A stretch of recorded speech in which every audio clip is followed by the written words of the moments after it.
Hi guys, my channel like subscribe और share button. तो आज हम बात करेंगे क्लास 11th की केमिस्ट्री में प्रैक्टिकल के बारे में, जिसका नाम है रासायनिक पदार्थों का शोधन व लक्षण, जिसे कहते हैं character purification of the chemical substance. तो वाइवा क्वेश्चन देखते हैं। पहला दिया है, द्रव का क्वथनांक पर दाब पर क्या प्रभाव पड़ता है। दाब बढ़ाने पर द्रव का क्वथनांक भी बढ़ जाता है। ज्ञात करने के लिए केस नली को खुला सिरा किस ओर रखा जाता है। क्वथनांक ज्ञात करने के लिए केस नली का खुला सिरा द्रव में डुबो रहता है, जिससे बुलबुले निकलते रहते हैं। अशुद्धि मिली होने के कारण उसका क्वथनांक पर क्या प्रभाव पड़ेगा। द्रव में अशुद्धि मिली होने के कारण उसका क्वथनांक बढ़ जाता है, क्योंकि अशुद्धि मिलाने पर द्रव का वाष्प दाब भी घट जाता है। दाब घटाने का किसी द्रव पर क्वथनांक पर क्या प्रभाव पड़ता है। दाब घटाने पर द्रव का क्वथनांक भी बढ़ जाता है। इसकी परिभाषा कीजिए।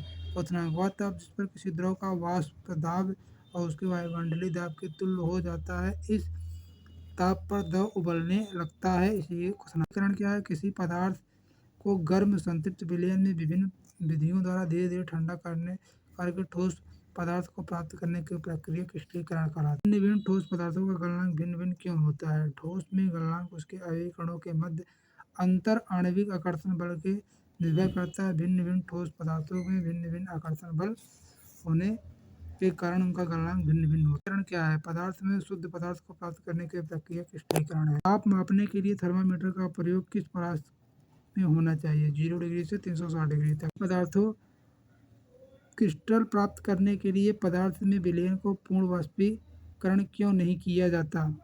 क्रिस्टली को एक धीमी प्रक्रिया या विलयन को पूर्ण वाष्पीकरण कर दिया जाए तो प्राप्त ठोस पदार्थ को अव्यवस्थित तथा अनिश्चित आकृति के हों। ताप मापने के लिए थर्मामीटर अल्पतनांक कितना होना चाहिए। 0.1 डिग्री से कम। क्या है। क्रिस्टल किसी यौगिक का वह ठोस कण है जिसकी संरचना आकार निश्चित है। ताप के संदर्भ में गलनांक की परिभाषा। गलनांक वह ताप वह है जिस ताप पर किसी पदार्थ को ठोस अवस्था से द्रव अवस्था में वाष्प दाब को समान हो। नीले थोथ का सूत्र। नीले थोथ नीला कपास भी कहते हैं। रासायनिक सूत्र CuSO4 5H2O। बीकर से गलनांक ज्ञात करके बीकर को द्रव को लगातार विडोलित क्यों किया जाता है। क्योंकि गलनांक ज्ञात करने के लिए बीकर में उपस्थित द्रव का ताप समान होना चाहिए और बीकर में उपस्थित द्रव समान रूप से गर्म करने के लिए उसे विडोलित कर सकते। क्या है।